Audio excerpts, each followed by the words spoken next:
Hello, panchamrutham astro numerics ఛానల్కు స్వాగతం. So మనకి ఈ 2025 సంవత్సరంలో శనిగ్రహ మార్పు అనేటటువంటిది జరగబోతుంది. మార్చి 30 నుంచి మార్చి 30 2025 నుంచి కూడా శనిగ్రహ మార్పు జరుగుతుంది.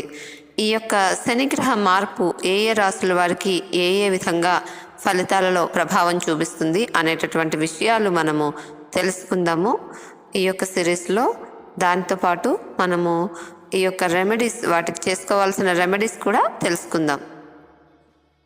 అన్ని రాశుల ఫలితాలు తెలుసుకోవడం కోసం ఈ యొక్క ఛానల్ సబ్స్క్రైబ్ చేసుకోండి అండ్ బెల్ ఐకాన్ ప్రెస్ చేసుకుంటే మీకు నోటిఫికేషన్స్ అనేవి వస్తాయి, సో దట్ మీరు వాచ్ చేయగలుగుతారు. ఇప్పుడు సింహరాశి వారికి శని యొక్క సంచారము 2025 సంవత్సరంలో ఎటువంటి ఫలితాలు ఇస్తోంది అనేటటువంటిది తెలుసుకుందాము. సో మెయిన్గా సింహరాశి వారికి చూసినట్లయితే కనుక ఈ యొక్క శని ఇప్పుడు 7వ స్థానంలో ఉన్నారు, సప్తమంలో ఉన్నారు. సప్తమంలో ఉన్నటువంటి శని అష్టమంలోకి వెళ్ళబోతున్నారు. మార్చ్ 29, 2025 సంవత్సరము నుంచి కూడా అష్టమ స్థానంలోకి వెళ్ళబోతున్నారు. సో సింహరాశికి అష్టమ శని స్టార్ట్ అవ్వబోతుంది. సో 29 మార్చి రోజు శని మీనరాశిలోకి ప్రవేశం చేస్తూ ఉన్నారు. సో 2025 మార్చి 29 నుంచి కూడాను వీరికి అష్టమ శని అనేటటువంటిది స్టార్ట్ అవుతూ ఉందన్నమాట. 2.5 సంవత్సరాల అష్టమ శని. సో ఈ విధంగా అంటే సప్తమంలో ఉండటం వల్ల బాగానే ఉంది ఇన్ని రోజులు, అండ్ మార్చ్ వరకు బాగుంటుంది, అలాగే ఉంటుంది. బట్ అష్టమంలోకి శని వెళ్ళినప్పుడు కొద్దిగా ఇది అంటే ఆకస్మికమైనటువంటి వాటికి అంటే ఆకస్మికంగా జరిగేటటువంటి సంఘటనలకు కారణం కాబట్టి అటువంటి స్థానము, అటువంటి ప్లేస్లోకి శని ఎప్పుడైతే వెళుతూ ఉన్నారో కొద్దిగా యోగాన్ని అంతగా ఇవ్వరు. అష్టమ శని యోగాలు ఇవ్వరు. ఊహించినటువంటి విధంగా ప్రతికూల ఫలితాలు జరుగుతూ ఉంటాయి. అండ్ గురుబలం ఉన్నప్పటికీ కూడా అష్టమ శని ప్రభావం కారణం చేత వీరికి అంటే అనుకున్న కార్యాలు పూర్తి చేయగలిగినప్పటికీ కూడా మధ్యలో ఆటంకాలు మాత్రము చాలా ఉంటాయి. తీవ్రమైనటువంటి ఆటంకాలు. ఆరోగ్యరీత్యా కొద్దిగా జాగ్రత్తగా ఉండాలి. అష్టమం అనేది ఆరోగ్యము ఇలాంటి వాటన్నిటికీ సూచిస్తుంది కాబట్టి వీరు అంటే కోర్టుకి సంబంధించినటువంటి వ్యవహారాల్లో కూడా ఎక్కువగా ధనాన్ని ఖర్చు చేయాల్సి రావటము, అంటే ఎవరైతే అటువంటి సమస్యలో ఉన్నారో వారికి. అండ్ ఉద్యోగులకు కూడా పనిచేసేటటువంటి చోట ముఖ్యంగా చెప్పాలంటే 2025 మార్చి 29 అంటే మార్చి 30 నుంచి కూడా అష్టమంలోకి శని ప్రవేశించినప్పటి నుంచి కూడా ఉద్యోగస్తులకు అధికమైనటువంటి ఒత్తిడి పెరుగుతూ ఉంటుంది. ఎక్కువగా అంటే వీళ్ళకి అటువంటి పరిస్థితి వచ్చినప్పుడు సంయమనం పాటించాలి. ఆవేశంతో ప్రవర్తించడం కరెక్ట్ కాదు. అండ్ సింహరాశి వారు గుర్తుపెట్టుకోవాల్సినటువంటి ఈ యొక్క లైన్ ఏంటంటే సహనము వీరికి చాలా బాగా పనిచేస్తుంది. సహనంతో ఉండాలి అనేటటువంటిది ఎక్కువగా వీరు ఫాలో అవ్వాల్సి ఉంటుంది. ఎందుకంటే వీరికి అనేక రకాలైనటువంటి సమస్యలు వీళ్ళు పేషెన్సీతో ఉన్నప్పుడు చాలా తగ్గుతాయన్నమాట. సో ఉద్యోగపరమైనటువంటి ఒత్తిడి ఎక్కువగా పెరుగుతూ ఉంటుంది. ఎందుకంటే 8వ స్థానం నుంచి 10వ స్థానమైన ప్రొఫెషన్ హౌస్ని చూస్తూ ఉంటారు శని. సో దానివల్ల ఎక్కువగా ఉంటాయన్నమాట అలాంటి సమస్యలు. అండ్ ఆకస్మికంగా ఉండేటటువంటి ఆర్థిక నష్టాలు కూడా ఉంటూ ఉంటాయి. ఎవరికైనా ఇచ్చిన డబ్బు రాకపోవటము అలాంటివి. అలాగే ఆరోగ్య సమస్యలు, ఆర్థిక సమస్యలు అలాంటివన్నీ కూడా ఎక్కువగా ఉంటాయి. అలాగే మీరు ఎక్కువగా క్రమశిక్షణతో, అంటే ఆర్థిక విషయాల్లో కానీ ఆరోగ్యంలో కానీ క్రమశిక్షణతో ఉండాలి. అలాగే అంటే ఈ యొక్క శని ఇచ్చేటటువంటి అష్టమ శని ఇచ్చేటటువంటి రిజల్ట్స్ ఈ విధంగా ఉంటాయి. కొంచెం ఎక్కువగా నెగిటివ్ ఎఫెక్ట్స్ ఉన్నాయి కాబట్టి, ఎందుకంటే అష్టమ శని ఏలినాటి శని హైయెస్ట్ లైక్ నెగిటివ్ రిజల్ట్స్ అనుకున్నాం కదా, అలాగే దాని తర్వాత ఎక్కువగా నెగిటివ్ రిజల్ట్స్ ఇచ్చేది అష్టమ శని అనమాట. సో ఈ యొక్క అష్టమ శని దోషాన్ని ఎక్కువగా మీరు అంటే తగ్గించుకోవడం కోసం, తీవ్రతను తగ్గించుకోవడం కోసం ఈ యొక్క సింహరాశి వాళ్ళు ఇక్కడ చెప్పినటువంటి రెమెడీస్ని ఫాలో అవ్వాలి. వీడియోలో ఇప్పుడు ఈ ఈ యొక్క రిజల్ట్స్ తర్వాత ఈ వీడియోలోనే చివరిలో మీకు రెమెడీస్ ఇవ్వడం జరిగింది. సో ఈ రెమెడీస్ ఫాలో అయినట్లయితే కనుక కంటిన్యూస్గా అండ్ మీరు క్రమశిక్షణతో ప్రతి దాంట్లో టైం టు టైం మేనేజ్మెంట్ అన్నీ ఫాలో అయ్యి హార్డ్ వర్క్ చేసినట్లయితే కనుక అన్ని విషయాల్లో మంచి రిజల్ట్స్ రావడానికి అవకాశం కూడా ఉంది. ఇది సింహరాశి వారి యొక్క శని సంచార ఫలితాలు. నమస్తే. శని దోష నివారణ పరిహారాలు. శని దోషం ఉన్నవారు ఎవరైనా అంటే అర్ధాష్టమ శని, అష్టమ శని, ఏల్నాటి శని, కంటక శని ఇవి ఉన్నవారు శివుడిని హనుమంతుడిని పూజించాలి.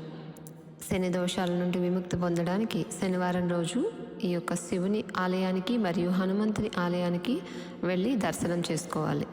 శని యంత్రంతో పూజ చేస్తే శని భగవానుడి దుష్ప్రభావాల నుంచి తప్పించుకునే అవకాశాలు ఉంటాయి. శనివారం ఉదయం ఉపవాసం ఉండి శని భగవంతుని ఆలయానికి వెళ్ళి నేతితో దీపం వెలిగించడం వల్ల కూడా పుణ్యఫలం లభిస్తుంది. అలాగే ఆవు నెయ్యి కాకుండా వేరే నెయ్యి అంటే గేదె నెయ్యితో ఎక్కువగా దీపం వెలిగించాలి. అలాగే ఈ యొక్క నువ్వుల నూనెతో దీపం అనేది ప్రత్యేకత. శని భగవానుడికి నువ్వుల నూనె అనేది ప్రీతికరం. నువ్వుల నూనెతో దీపాన్ని వెలిగించాలి. లింగ స్వరూపి అయిన శివునికి పరిశుభ్రమైన ఆవు పాలతో అభిషేకము, బిల్వార్చన మొదలైనవి చేసుకోవాలి. శనిదేవునికి శనివార దానం చాలా ప్రీతికరమైనది. లేని వారికి, చేతకాని వారికి, ఇలాంటి వాళ్ళకి అంటే ఎవరైతే అవసరంలో ఉంటారో వాళ్ళకి ఈ యొక్క ఏవైనా డొనేషన్ చేయడము అలాంటివి మంచిది. అంటే ఏదైనా నలుపు రంగు వస్త్రాలు కావచ్చు, ఏదైనా బంగారము, మనకి ఏది వీలైతే అది దానం చేయడం అనేది చెప్పదగినటువంటి సూచన. ఇతరుల ఆకలిని తీర్చడం కూడా చాలా మంచిది. శనిదేవుని పూర్తి అనుగ్రహం లభిస్తుంది. ఏ పని చేసినా నిజాయితీగా చేస్తే శనికి చాలా ఇష్టము కాబట్టి ఈ రకంగా చేసుకోవాలి. శనివారం తెల్లవారుజామునే నిద్రలేచి నూనెతో తలస్నానం చేసి భక్తి శ్రద్ధలతో శని యొక్క మంత్రాన్ని పఠించిన వారికి శనీశ్వరుడు కీడు చేయరు. అన్ని రకాల బాధల నుండి విముక్తి పొందగలుగుతారు.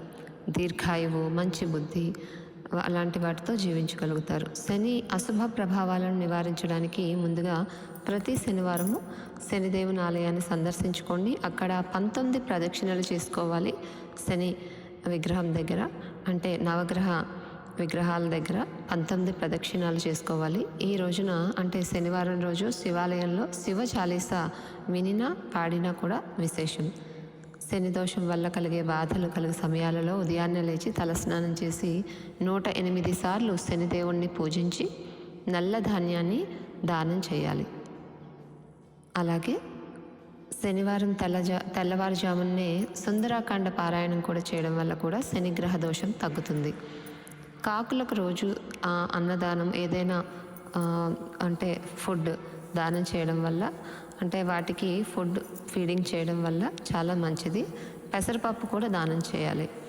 ఆలయాల్లో 9 సార్లు నవగ్రహ పూజలు చేసుకోవడం, 9 ప్రదక్షిణలు, 19 నంబరు శనికి ప్రత్యేకత. 19 ప్రదక్షిణలు కూడా చాలా మంచిది. నీలి రాతి ఉంగరం అంటే నీలి రంగు ఉంగరము నవగ్రహ ఉంగరం అనేటటువంటిది నవరత్నం ధరించడం మంచిది. శని దోషం వల్ల కలిగే బాధలు కలిగే సమయాల్లో 108 సార్లు శనిదేవుని మంత్రాన్ని చదువుకొని నువ్వులను దానం చేసుకోవాలి. అలాగే నల్లని ఒత్తి వేసి నువ్వుల నూనెతో అక్కడ దీపం పెట్టడము శని విగ్రహం దగ్గర చాలా ప్రత్యేకత. ఈ విధంగా చేసుకోవటం వల్ల శనిగ్రహం యొక్క దుష్ప్రభావాలు అంటే శని మనకి ఎవరికైతే అర్ధాష్టమ, అష్టమ, ఏల్నాటి శని అంటే 12వ స్థానము, 1వ జన్మ రాశిలోను, ద్వితీయ స్థానంలోను ఉన్న శని ఎక్కువగా దుష్ప్రభావాలు ఇచ్చే ప్లేసెస్ కాబట్టి అటువంటి సమయాల్లో ఎక్కువగా ఈ యొక్క దోష నివారణ చేసుకోవడం చాలా మంచిది. అలాగే ఎవరికైతే వారి జన్మ జాతకంలో శని శత్రుక్షేత్రాల్లోనూ డెబిలిటేటెడ్ ప్లేసెస్లో ఉంటారో అంటే శత్రుక్షేత్రాల్లో ఉండటము, స్వక్షేత్రాల్లో లేకుండా వేరే ప్లేసెస్లో ఉంటే అవి మంచి ఫలితాలు ఇవ్వవు కాబట్టి అటువంటి సమయాల్లో కూడాను ఇటువంటి దోష నివారణ చేసుకోవడం వల్ల దోష నివారణ శాంతి జరిగి చెడు ఫలితాలు తగ్గుతాయి. ఈ యొక్క శని మంత్రాన్ని ఒకసారి మీకు చదివి వినిపిస్తాను. ఈ మంత్రాన్ని మీరు ప్రతిరోజు లేదా ప్రతి శనివారము 19 సార్లు లేదా 9 సార్లు పఠించుకోండి. నీలాంజన సమాభాసం రవిపుత్రం యమాగ్రజం ఛాయా మార్తాండ సంభూతం తం నమామి శనైశ్చరం. ఇది శని నవగ్రహ మంత్రం. ఈ మంత్రాన్ని మీరు 9 సార్లు లేదా 19 సార్లు ఈ విధంగా ఈ మంత్రాన్ని పఠించుకోండి. ఆ తర్వాత శివుని మంత్రాలు పఠించుకోండి. చాలా మంచిది. శుభం.